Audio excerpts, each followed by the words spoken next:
picture the raw power of a soccer ball violently ripping into the back of the net. That explosive energy, that is exactly what we're unpacking today. Welcome to this explainer.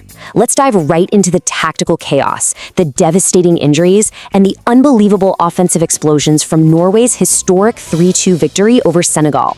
Let's map out exactly how this whole thing unfolded. But before we even get into the mechanics of the match, I just need you to think about one number: 53. Just let that sink in for a second. Erling Haaland has scored an absolutely staggering 53 international goals in just 58 appearances. I mean, he has 24 goals in his past 12 international games alone. We are literally witnessing a machine. Before the whistle even blew, this looming threat just hung in the air. It was the calm before the Viking storm that was about to make landfall in Massachusetts. Section 1. Clash at Gillette Stadium, setting the scene. Okay, so the early rhythm of this game was just pure, unadulterated chaos. Just 13 minutes in, Norway suffers a massive blow. Julian Ryerson goes down, which forces Marcus Pedersen into the game for his World Cup debut. Talk about incredibly high stakes, right? Fast forward to the 43rd minute. Senegal's captain makes a really costly defensive clearance right to Pedersen at the top of the arc. He takes 2 rapid touches, takes the shot, it glances right off the goalkeeper's outstretched hand and finds the back of the net. And that one defensive mistake, it sparked an absolute offensive explosion, paving the way for the 48th minute, which is where the real storm began. Section 2. Haaland makes historic impact, the dominance. So we hit the 48th minute.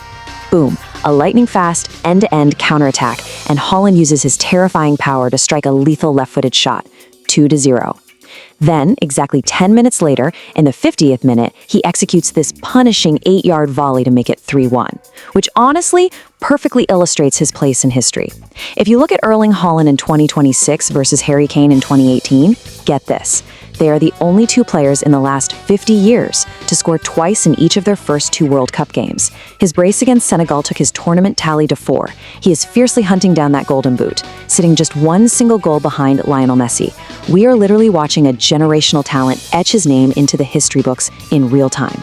But you know, beyond all the data and the stats, there was the visceral human emotion of it all. Just imagine the roar.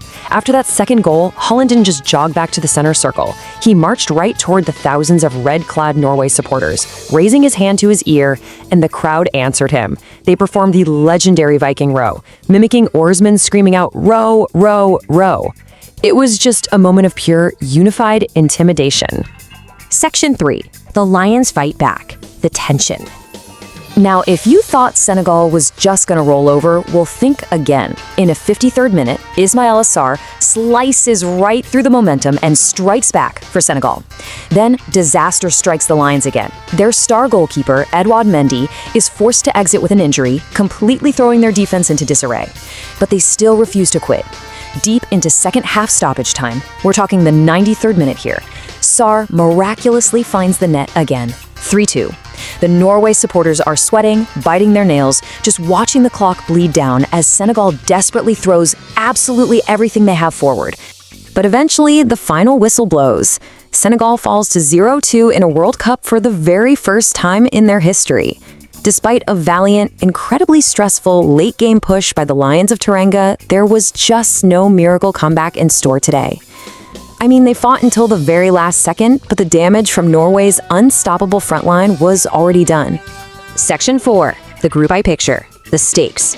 So looking at the cold, hard reality of Group I right now, France and Norway are sitting pretty at the top. They're both undefeated with 6 points. France has a very slight edge on goal differential, +5 compared to Norway's +4. But because of this 3-2 victory, Norway is officially assured of advancing from the group stage for the first time since 1998. On the flip side, Senegal and Iraq are stuck at 0 points. Senegal's path forward is incredibly grim. They absolutely must beat Iraq in their final game just to have a prayer of advancing as a third-place team. So Norway has punched their ticket, yeah, but they still need to beat Les Bleus on Friday to secure first place and a much easier path in the bracket. So I'm going to leave you with this. With Haaland in historic, literally unstoppable form, backed by that roaring Viking row, can France, or really anyone in this tournament, halt the Viking invasion? Thank you so much for joining me for this explainer. Keep your eyes on the pitch.